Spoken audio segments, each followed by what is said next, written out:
Salut à tous les croque-lecteurs. Aujourd'hui, nous nous retrouvons pour une émission plus classique après cette vague de reportages à Montreuil et à Montigny-Cormeilles. J'espère que ces nombreuses rencontres vous auront intéressé et fait découvrir ces auteurs passionnants. Au sommaire de ce JT, tout d'abord, nous recevrons Raphaël qui nous présentera Icône de Maria Stoll dans la collection Black Moon. Ensuite, Clara nous dévoilera son coup de cœur, Fugueuse des éditions du Rouergue. Pour terminer, nous retrouverons Nathan et Antonin qui nous parleront d'un manga très attendu par les fans du genre, Assassination Classroom. Salut Raphaël, quel livre vas-tu nous faire découvrir? Aujourd'hui, je vais vous présenter Icône, le premier roman de la série de Margaret Stoll, co-auteur de la saga 16 lunes que vous connaissez très certainement. C'est un livre des éditions Hachette dans la collection Black Moon. Et quelle est l'histoire d'Icône? Doloria vient d'avoir 17 ans. Elle ne sait pas grand-chose sur son passé, hormis que ses parents et ses frères soient morts le jour du jour. Un jour qui symbolise pour chaque habitant de la planète l'arrivée des extraterrestres qui sont aujourd'hui appelés les Seigneurs. Jour où les fenêtres explosèrent, les lumières se sont éteintes et le cœur des habitants de la ville s'est arrêté. Doloria n'avait alors qu'1 an, mais elle survécut, sauvée des décombres par le padré, devenu son père adoptif, qui l'a recueilli, ainsi que Ro, son meilleur ami. Elle vit avec eux à la campagne, dans une ferme habitée par les glaneurs, descendants de différentes nationalités. Ces personnes se tiennent hors de portée du champ magnétique émis par les icônes. Selon le padré, elles sont en mesure de contrôler l'électricité, le courant qui alimente les générateurs et les machines, et même les signaux nerveux qui raccordent le cerveau au corps humain. Furo, son meilleur ami, est lui aussi orphelin. Mais notre héroïne a un point gris océan sur le poignet droit, une marque peu commune qui indique qu'elle ressent les émotions des gens qui l'entourent. Furo a également des points sur le poignet, sauf qu'il en possède 2 couleur braise. Le jour de son anniversaire, le padré remet à Doloria un livre sur ses origines, celle des enfants icônes, dont elle ne sait pas grand-chose et ne souhaite pas en savoir plus. Des hommes de la chute, autrefois appelés Los Angeles, apparaissent dans l'église et exécutent le padré sous les yeux de la jeune fille.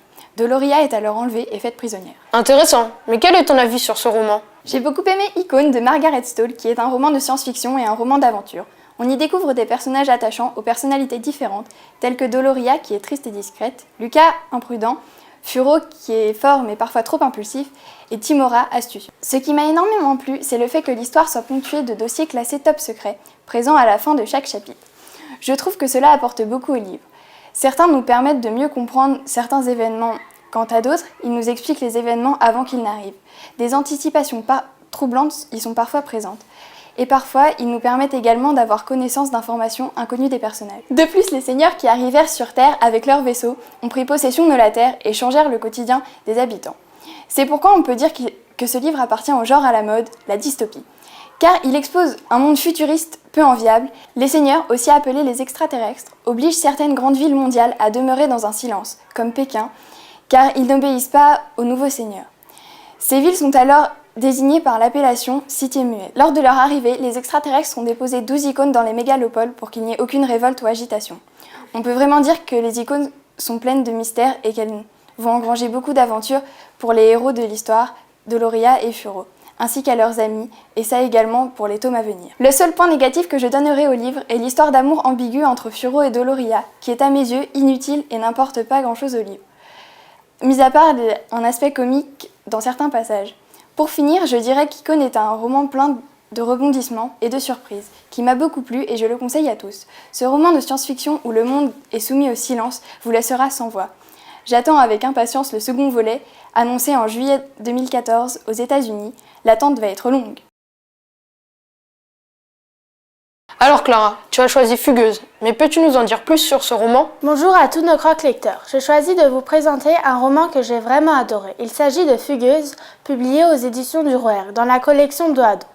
C'est un roman écrit par Sylvie Deshors, vous l'aurez reconnu, c'est l'auteur de Mon amour Kalachnikov et de Fuite en mineur. Son nouveau roman parle d'un débat actuel. Les écologistes sont opposés à la construction d'un aéroport, ils occupent une forêt et débattent contre cette idée.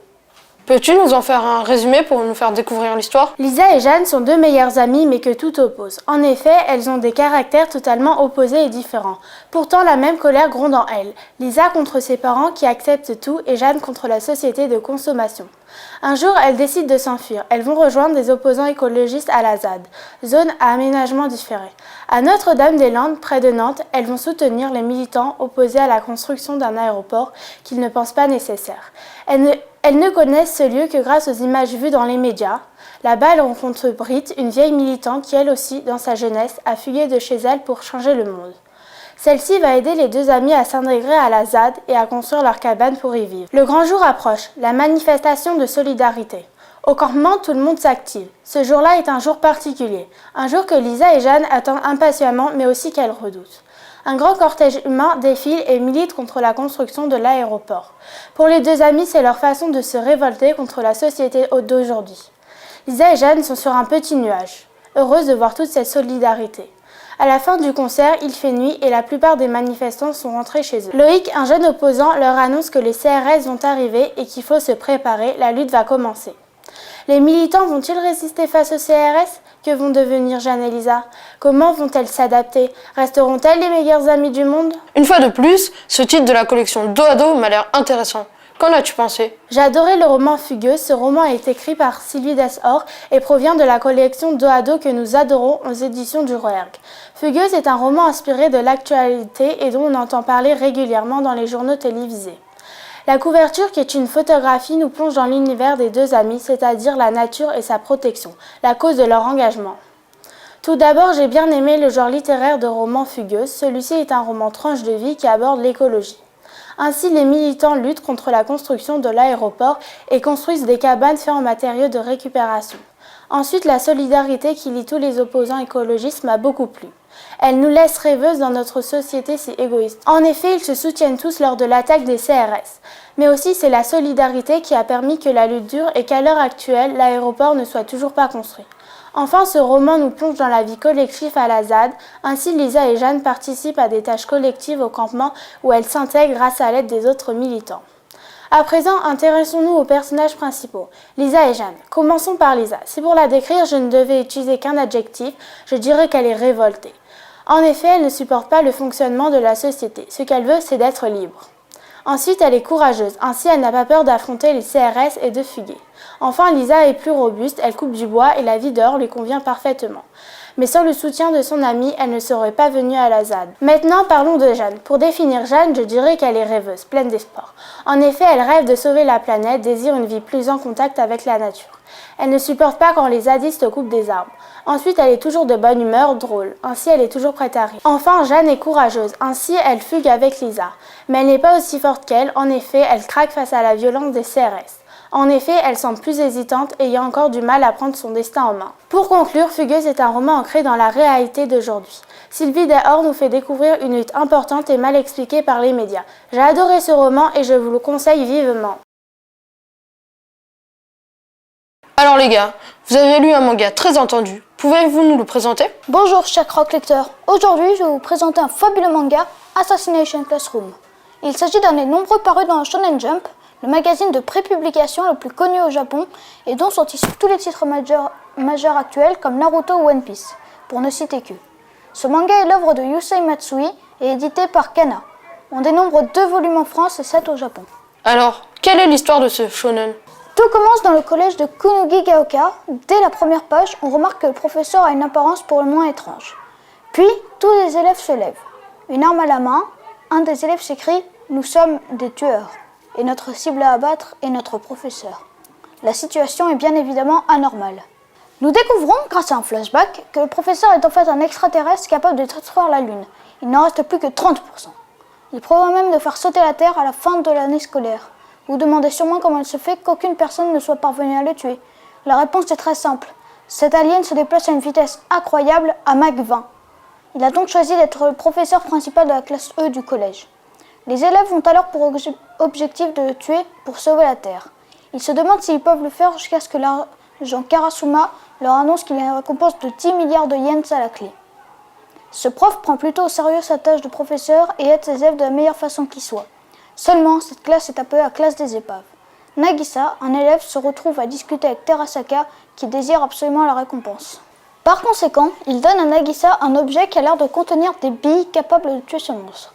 Nagisa tente avec l'objet contenu dans le sac, une grenade jouée avec de la poudre et des billes spéciales, un attentat suicide à la bombe, mais le professeur s'en sort. En effet, il a la capacité de changer de peau une fois par mois. C'est parti pour une multitude de tentatives d'assassinat. Antonin, quelle est ton opinion sur ce manga? J'ai véritablement adoré Assassination Classroom de Yosei Matsui, édité par Kana. Vous allez vite comprendre pourquoi. Tout d'abord, ce manga a un aspect tranche de vie, car les personnages principaux sont des élèves faisant partie de la classe E, la classe des épaves. On suit donc la vie d'adolescents en cours, mais pas n'importe quel cours. Tout le reste du manga appartient au genre science-fiction, car leur professeur principal est un extraterrestre qui a déjà détruit 70% de la Lune et qui prévoit de faire pareil avec la Terre. Si bien que les gouvernements de la planète ont décidé de faire de l'extraterrestre un enseignant, et bien évidemment celui de la classe E de Konugigaoka. Ce qui est étrange, c'est que c'est à sa demande et qu'il a l'interdiction de faire du mal à ses élèves. Ensuite, les gouvernements ont mis une prime de 10 milliards de yens sur sa tête de l'extraterrestre. Ils sont aussi élaborés des billes de pistolet à billes et des couteaux spécialement conçus pour tuer l'envahisseur, mais inoffensifs pour les élèves. De plus, l'alien semble s'amuser de la situation et transforme peu à peu les élèves en parfaits petits assassins en s'en servant de lui comme cobaye pour les entraîner. Pour les personnages, j'ai choisi de vous parler de Mr. Kuro, le surnom de l'extraterrestre donné par les élèves de la classe E. Tout d'abord, il est très original et vraiment rigolo, car en fonction de son humeur, sa pose sur son visage change de couleur. Par exemple, quand un élève se trompe, une croix violette se dessine sur son visage. Au contraire, quand il a raison, un rond rouge se dessine. Pour finir, il peut se déplacer à Mach 20, ce qui lui permet d'aller en Italie, au pôle Nord ou encore en Chine pour aller manger pendant les pauses repas. De plus, avec cette particularité, il demande à ses élèves, en cours de sport, de faire des choses très faciles pour lui, mais impossibles pour le commun des mortels, telles que se déplacer latéralement tellement vite que l'on donne l'impression de se démultiplier. Pour conclure, je vous conseille très vivement de lire Assassination Classroom, car je l'ai vraiment adoré. Il est drôle, voire loufoque et original. Je pense que vous passerez un agréable moment en découvrant ce titre.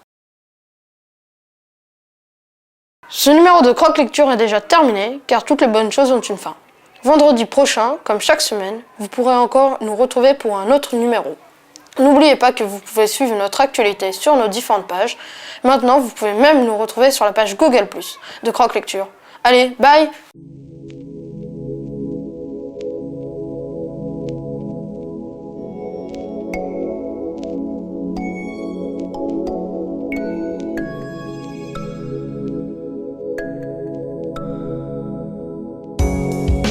Mais c'est stressant là, la petite lumière rouge et tout. C'est stressant. C'est filmé, il n'y a pas de souci. Là, je tiens mon bêtisier de l'année. Tu changes de plan. J'ai véritablement adoré Assassination Classroom de Yosei Matsui, édité par Kana. Vous allez vite comprendre pourquoi. Attends, parce que t'es sur la caméra. Hein. Oui. Donc quand tu fais comme ça, on te voit. Non, c'est... Oui, j'ai raté.